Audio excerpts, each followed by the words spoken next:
a gente vendo a evolução do ambiente financeiro chinês, a gente viu uma sociedade que ela deu um salto, né, somente ali pré-2000, que ainda era muito cash-based e tudo mais, arcaico em alguns aspectos, e teve um salto tremendo para uma realidade cashless, até mesmo fomentado muito eles foram produtores de tecnologia de outros países por muito tempo, o que, se a gente olhar um pouco para trás, trazendo um paralelo até na Ásia, a gente viu isso pouco acontecendo no Japão também, durante né, algumas décadas anteriores, né? Então, quais foram os fatores críticos que você entende para essa transformação e quais foram, assim, as vantagens ou eventuais desvantagens nesse processo de sair, de dar esse impulso tão grande, tão rápido por lá? Legal.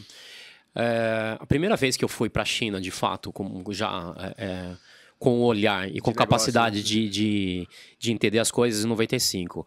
E aí eu lembro de ir para as lojas, assim, passeando, loja de eletroeletrônico, e aí eu via as pessoas comprando com dinheiro, levando literalmente, abria o saco de dinheiro e pegava lá. 95. Aqui no Brasil a gente já tinha um mercado. Meio de pagamento aqui já rolava. Já rolava cartão de crédito já há muitos anos. Sim. E aí, aquilo foi muito chocante para mim. E aí, muitos anos depois, acompanhando o mercado, etc., começou a se transformar rapidamente. Então, nesse momento, 95, já era um momento de crescimento econômico da China, mas ainda muito voltado à indústria. Então, fabricação para marcas internacionais ou fornecimento de produtos de custo baixo. Mas a classe média já estava se desenvolvendo e a elite também se desenvolvendo, enfim. As pessoas começam a querer consumir, começam a ir para o mercado, começam a exigir mais as coisas, exigir serviços. Acho que uma fase seguinte tenho condições de consumir, quero produtos e serviços, quero comodidade. Sim. Acho que isso que começou a evoluir. Então, você teve a evolução da sociedade de consumo da China, com dinheiro na mão. Você pode até eventualmente comprar 1 ou 2 vezes uma geladeira, mas depois vai comprar um carro e uma casa com dinheiro, começa a ficar inviável isso. Sim, né? Sim, onde vou guardar? Só que, por outro lado, Bruno, o mercado financeiro chinês ele foi construído, primeiro que basicamente são bancos estatais. Sim. São dezenas e dezenas de bancos. Isso é uma coisa importante. Você tem os bancos federais, você tem os bancos setoriais, então banco de agricultura, fomento, State, né? E você tem os bancos locais, da província ou da cidade, por exemplo. Então você tem uma quantidade gigantesca de bancos, mas todas são estatais, uma boa parte montada para sustentar a economia, o governo e as empresas.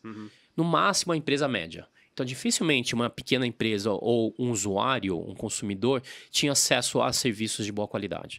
Então, isso abre espaço. De certa forma, a gente viveu num nível não tão intenso aqui no Brasil, quando a gente começou o processo também de bancarização, enfim, na década de 90 lá. Então, só que isso era muito intenso lá na China.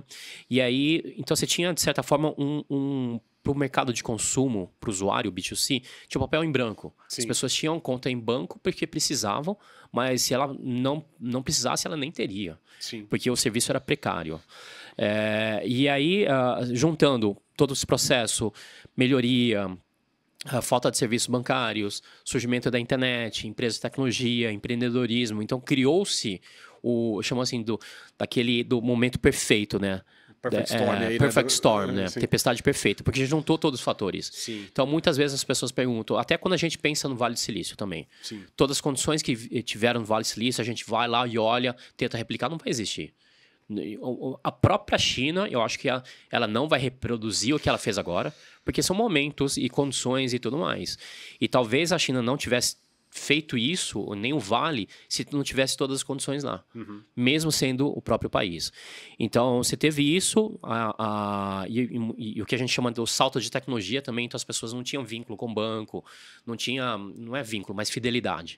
Então, era fácil usar o próximo negócio bom que aparecesse. Tava Greenfield, né? Tava Greenfield, exatamente. Então, assim, o mercado de fintech no Brasil começou um pouco depois. Sim. Então, dentro do contexto de internet, tecnologia, já mais 2010 para trás. Só que para a China começou um pouco antes, porque as outras áreas não estavam construídas. Quando a gente montou e-commerce no Brasil, tinha cartão de crédito. É precário o pagamento online, mas tinha cartão de crédito. Sim. Na China nem isso tinha. Então, o cara ia pagar online como? Então, tiveram-se construir várias coisas. E, obviamente, meio de pagamento e fintech é parte da infraestrutura de negócios digitais. Sim. Então, isso abriu todo o espaço para que fosse construído os negócios na China.